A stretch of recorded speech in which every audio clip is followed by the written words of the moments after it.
le nom d'Harrison Ford restera toujours accolé à Indiana Jones. Pourtant, au départ, c'etait un autre célèbre acteur qui était pressenti pour jouer le rôle de l'archéologue, jusqu'à ce qu'une histoire de contrat ne vienne tout perturber. Certains films sont comme du bon vin, ils se bonifient avec le temps.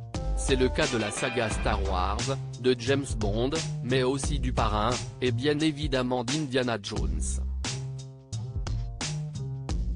Voilà plus de 40 ans que le professeur Jones est parti à la recherche du trésor dans Les Aventuriers de l'Arche perdue.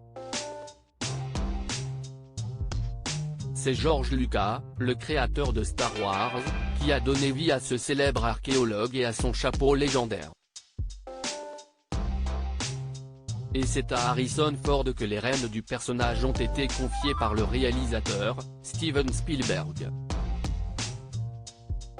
Au total, 5 films ont été réalisés, dont le tout dernier, Le Cadran de la Destinée, sorti en salle à la fin du mois de juin.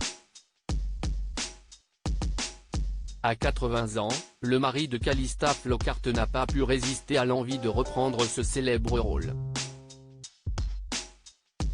Je me suis dit que ce serait bien de voir un film dans lequel Indiana Jones arriverait au bout de son voyage. Ce scénario me donnait l'impression de pouvoir prolonger le personnage, a confié l'acteur auprès d'Empire. Dans ce 5e film, il a fallu utiliser des effets spéciaux pour rajeunir Harrison Ford, car l'histoire se déroule 40 ans en arrière.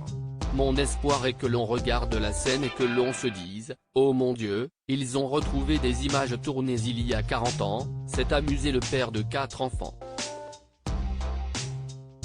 George Lucas n'était pas convaincu par Harrison Ford d'ailleurs, cette 5e aventure d'Indiana Jones est la toute dernière pour lui. Il ne compte pas reprendre du service ensuite. Mais tout aurait pu être différent. Au moment de la réalisation des Aventuriers de l'Arche perdue, George Lucas n'était pas favorable à l'idée de faire jouer un acteur avec lequel il avait déjà travaillé.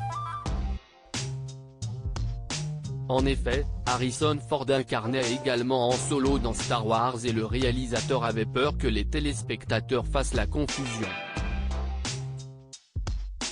Un casting a donc été organisé et c'est Tom Selleck qui a retenu l'attention de George Lucas et Steven Spielberg.